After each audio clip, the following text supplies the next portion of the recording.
One of the first steps you're going to want to take towards getting a distillery, opening up, or doing things, once again, it's legal in your country, doing it as a home hobby. One of the first things you're going to need to do is learn how to weld, and learning how to weld stainless steel. So the only way to really do that successfully is to use a TIG welder. They're a little pricey, and once again, this unit alone will cost more than what a typical still would be to buy.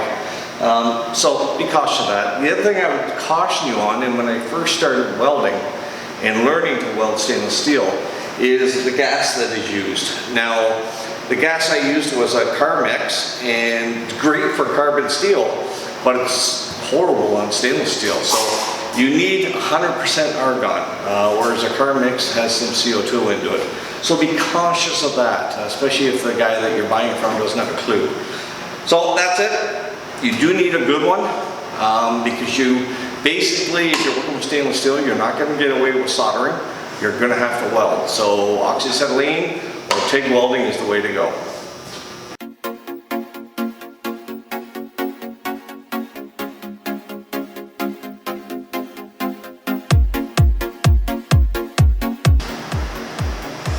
Welcome to Distilling Canada.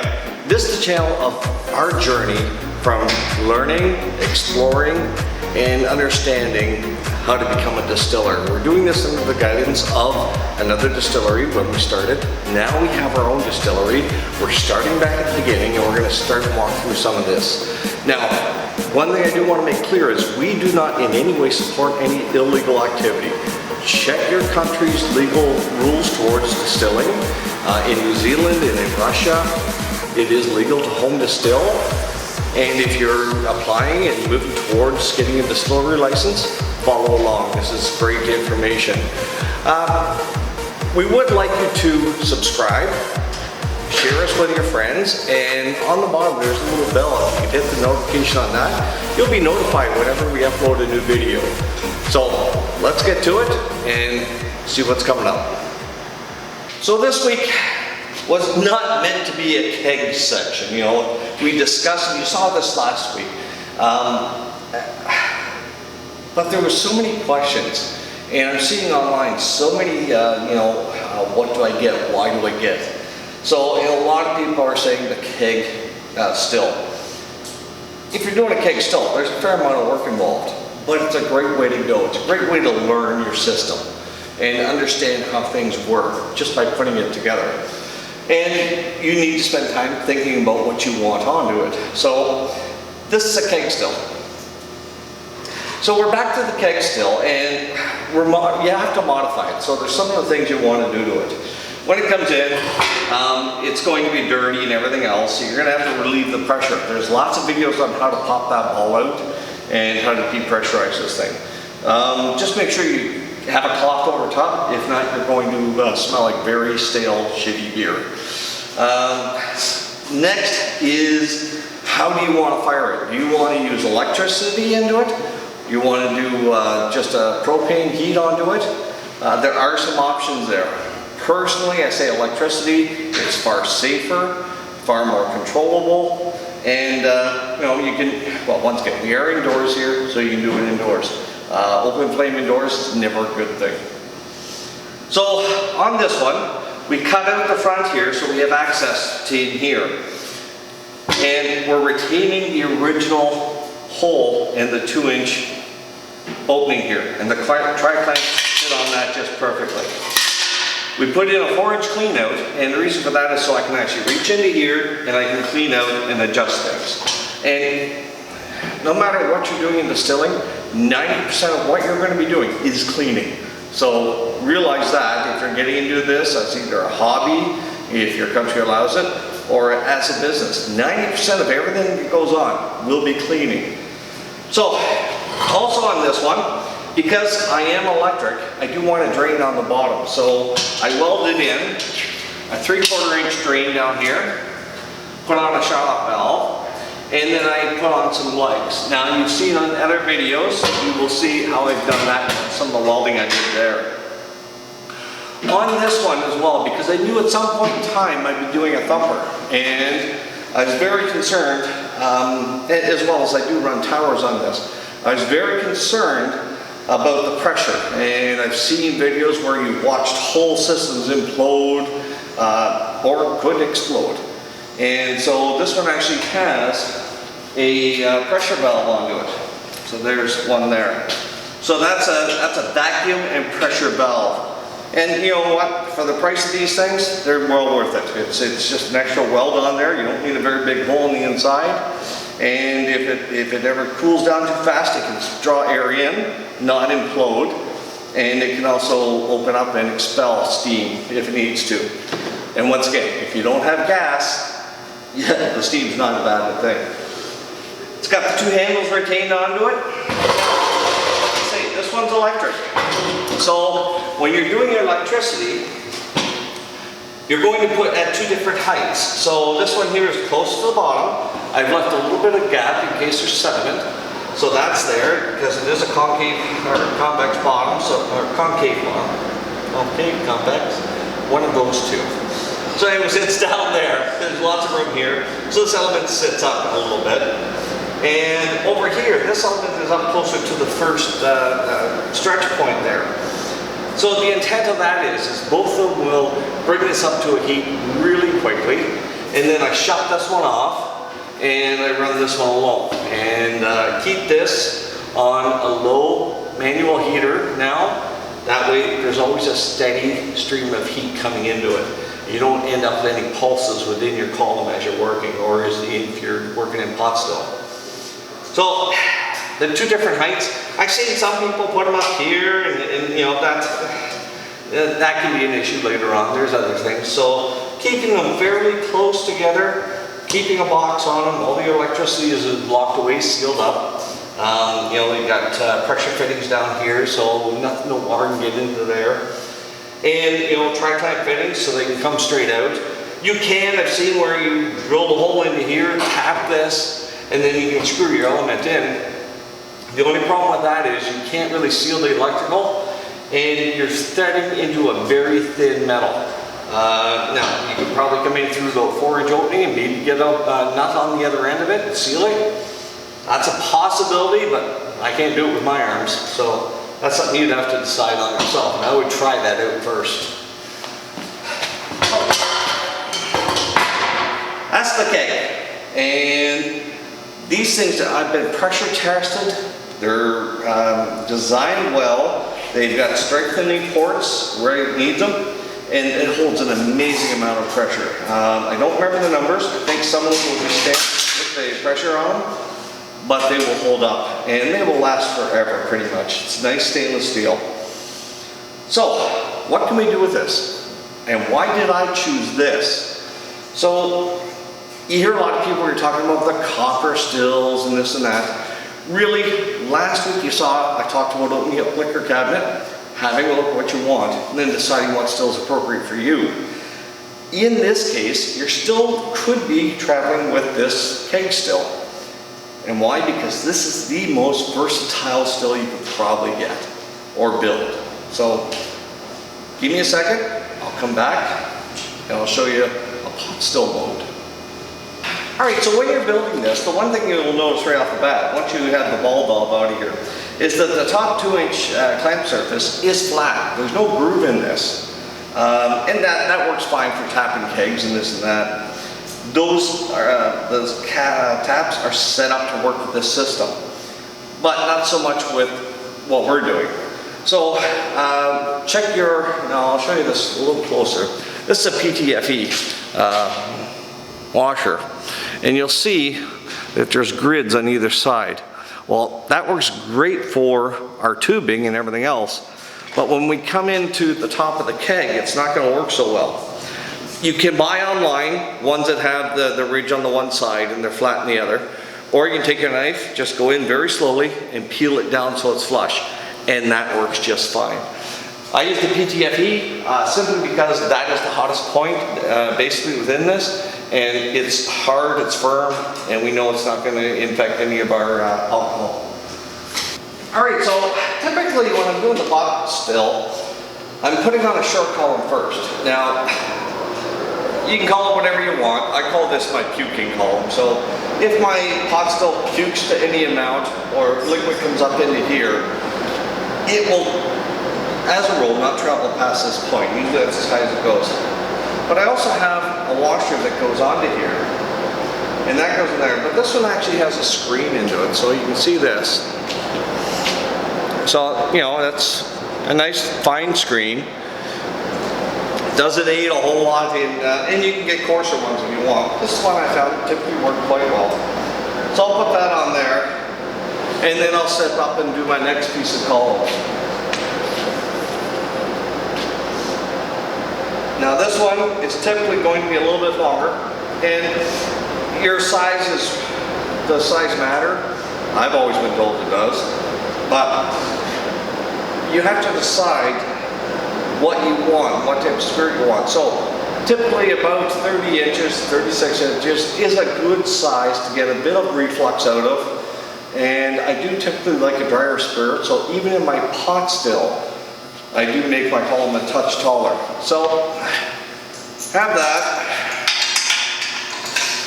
First little while, you're going to need probably a second person learning how to put these clamps on. And at times, when you get up tall enough, you need a second set of hands.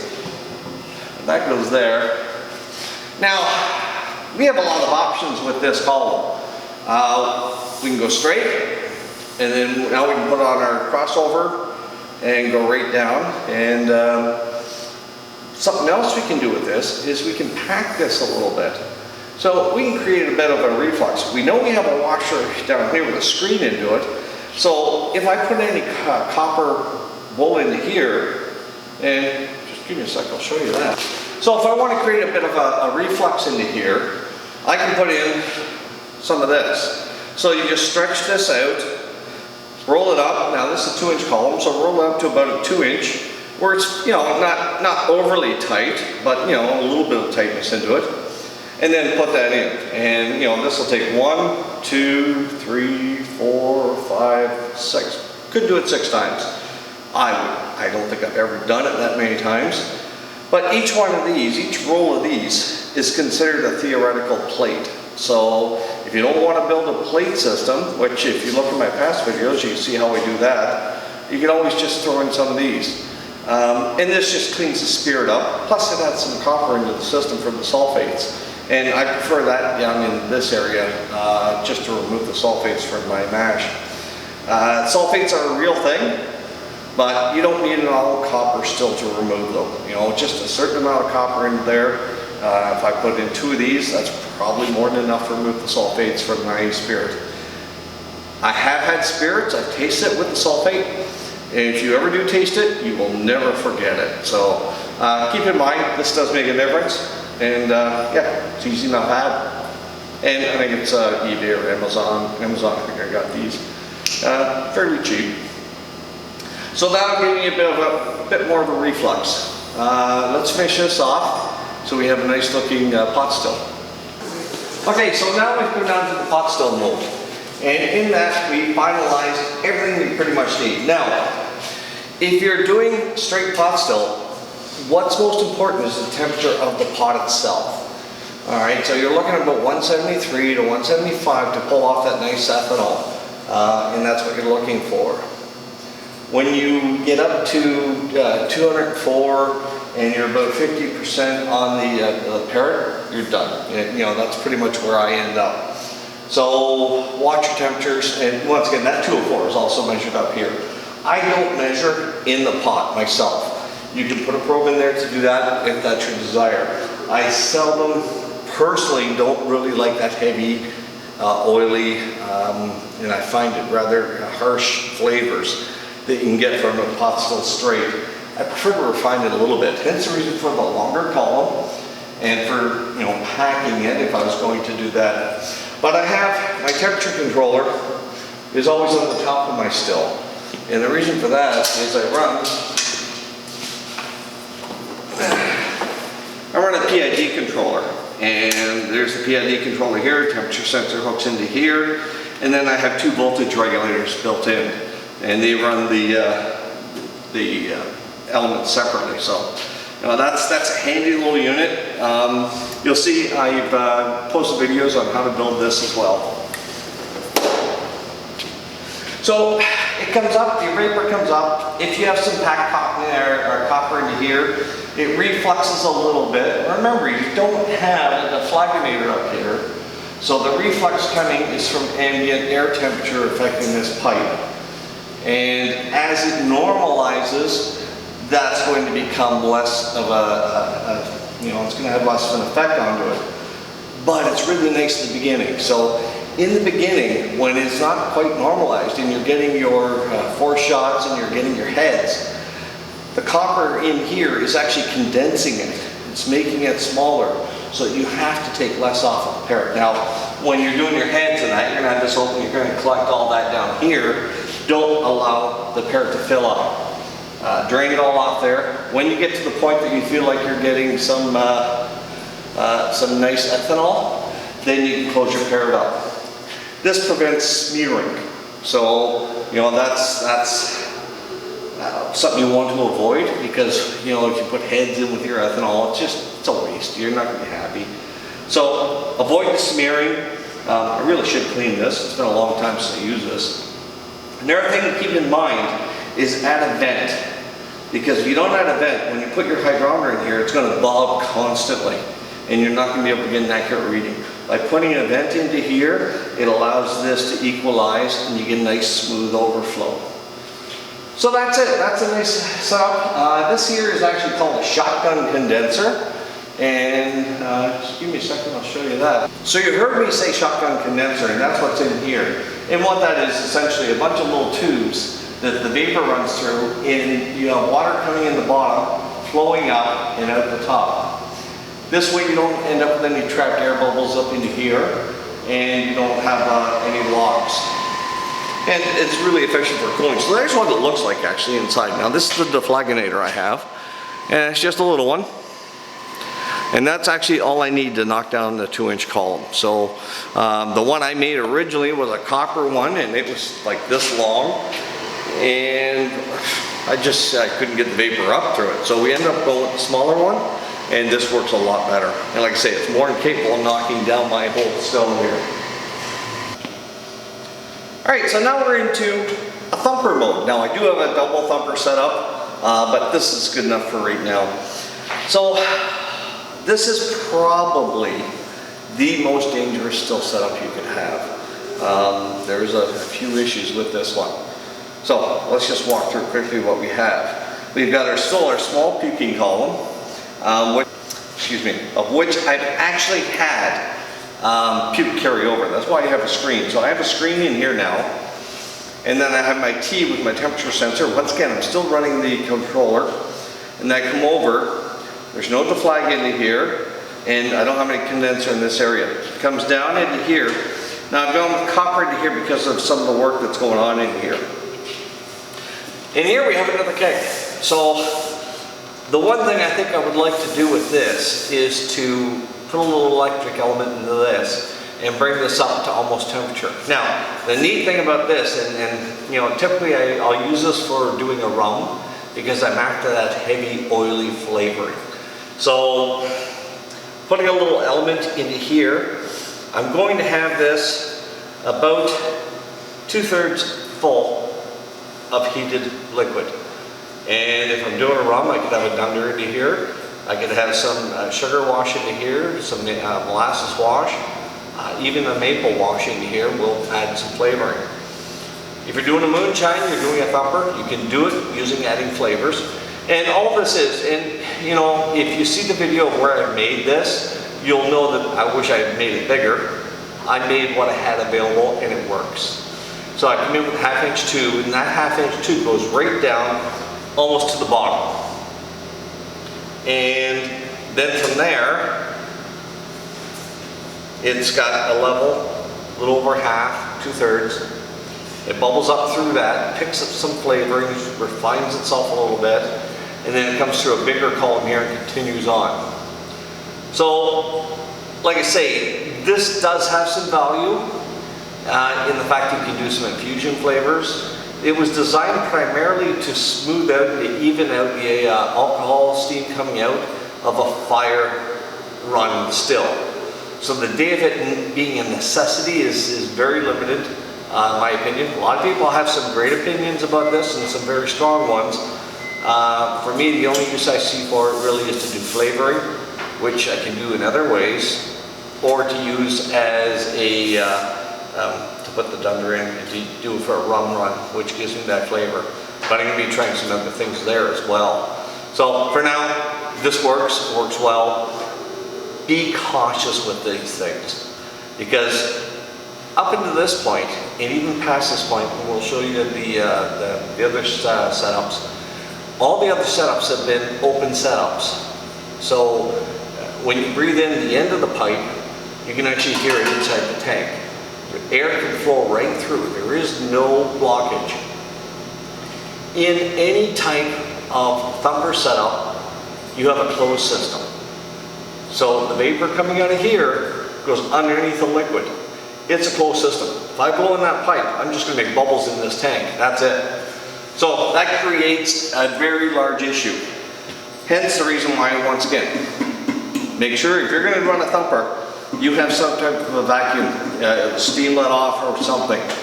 Because, and I found this, I shut off my elements the one time. They weren't off 30 seconds when I tried to open this up, and I could not get this open. So that became a huge problem, and I was starting to hear some noises. So I ended up having to crack this here, and I opened up this one as well, I think, in order to get some air into the system. Although I know this keg's really strong, and this keg's pretty strong, something was going to happen if I didn't. So be cautious. If you have a copper still and you have a thumper onto it, keep in mind, you walk away from that after shutting it off, it's going to just implode. It won't be pretty, and it will be inexpensive because you won't get that one out. This is a lifeguard condenser. So once again, because I'm using the double thumper, or the single thumper on this, then I don't need the shotgun condenser. So all I have is just a half-inch tube running straight down, and that's what's coming out. And then I have the larger tube here. It would have been nice to come with a little bit larger. That's a 3/4 inch tube, and it knocked that down fully. So with a larger tube, I probably could shorten this up a bit, but this is convenient enough for me for what I did. So once again, you cold water in down here near the exit, and the warm water comes out up here. And that's a thumper setup. Start to see how the kegs are becoming handy? That's 2 setups so far, and you can go various amounts of what those are as well. Now comes the next setup. I'll be right back.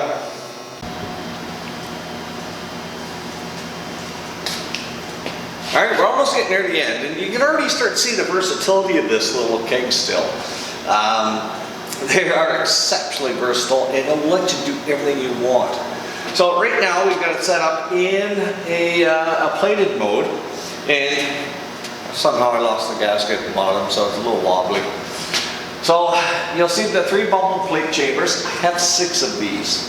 Now if I throw all 6 on, I'm going to probably use the smaller pipe down here, and then, you know, my height doesn't get too crazy. But I brought up the height to give me some stripping out of here. Now this is just a straight column, so I'll get some reflux out of the straight column. And once it normalizes, then each bubble chamber will start percolating there and draining. So you control the heat and only allow them to get about halfway, and you control everything using this small deflag up here. Now that deflag will knock down this whole still. Doesn't take a whole lot. Once again, my temperature sensor is at the top because that's the important place to measure the temperature. And then it comes over into a shotgun condenser and then down to the parrot again. Once again, this parrot has the valve on the bottom where it drains out. As soon as I'm into the ethanol, I turn the valve and the ethanol comes straight up to here. So I minimize my smearing by quite a bit. And once again, you have the open vent pipe. Now, this is an open system. Even though you see plates and everything else in here, you can actually hear, if I blow into this, you can actually hear it coming out of this pressure valve. Hopefully you can hear that. There's a little bit of a whiz there, and it makes just a little noise. But yeah, it's a fully open system. So it's an open system, and you need 3 things to get yourself into trouble.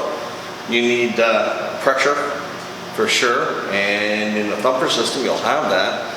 Flammable product and ignition. You get those three together, you're in trouble, potentially.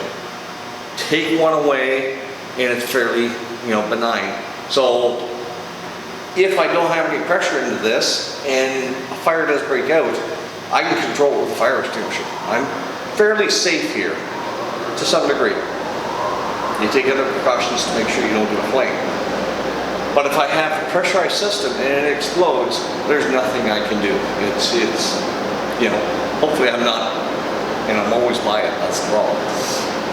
So that's the majority. You can add more plates to it. You can add copper into here. I wouldn't, once again, I'm open at the bottom. I don't have a screen down there, so the copper could slide right down. I don't want that. But if I had a smaller one into here, I could throw in the screen into here, just put another small one, and then add into my bubble plates. So there's the versatility. You can have one, you can add many. It's totally up to you. How dry do you want that spirit to taste? And if you're doing vodkas, then add all 6 bubble plates into it, and you'll get an exceptionally clean spirit. So that's it. Not just yet. One more thing. Right back. Okay, so here's the last setup, and normally I'll have this supported, and plus I would normally have a gasket in the bottom too. But as you can see up here is a gin basket. So in that, when you're doing a vodka run, or you have vodka, you've cut it down to 40% before you put it back into the bottle. Then you can run it again, and now you can put in your botanicals into there and vapor infuse. You can do that with moonshine as well, and do some added flavors to a moonshine. It's really, the world's the limit when you're starting to vapor infuse, so it's really kind of nice doing that. Normally this is supported a whole lot better by this time. We're in the distillery. We're not using this Keg Still anymore, so this is just on display. But it's kind of neat for you folks to see it. So let me get this apart so I don't have to stand here holding it. Alright, so that wasn't really the intent of this episode. This episode was supposed to be something completely different. But what I found is there's a lot of questions about using a keg, choosing a still, this and that. There's so many things. Now, the Keg Still is probably the most versatile you can get. It is completely your imagination as to what configuration you want. You can build it up into doing vodka, you can do pot still, flavorings, liqueurs, double thumpers, you can do rum. It can do every type of spirit out there. Except I have no idea about tequila. We just don't have that in Canada. So, it is the versatile one. If you build it yourself, if you have the equipment, the tools, and the friends that can help you out, then you can probably make it quite economically. You can pick up a used keg in this area for about 50 bucks. So, not a big deal. Ordering the supplies and that does get a little pricey. If you have to buy tools and that sort of thing, then you're not going to save anything building it. You will learn a lot, and you figure what value you want to place on that. Our little still, it's under $1,500 for a complete 4-inch column, 100-liter still. Whereas the little Keg Still, well, it costs more than that to make. And if I add up the tools I had to purchase in order to do it, it costs way more. So we won't tell the wife. Please, honey, don't watch us. Too late. Thank you for joining me. Once again, if you can subscribe, share it with your friends, let everyone know about us, great. And we'll see you again here at Still in Canada.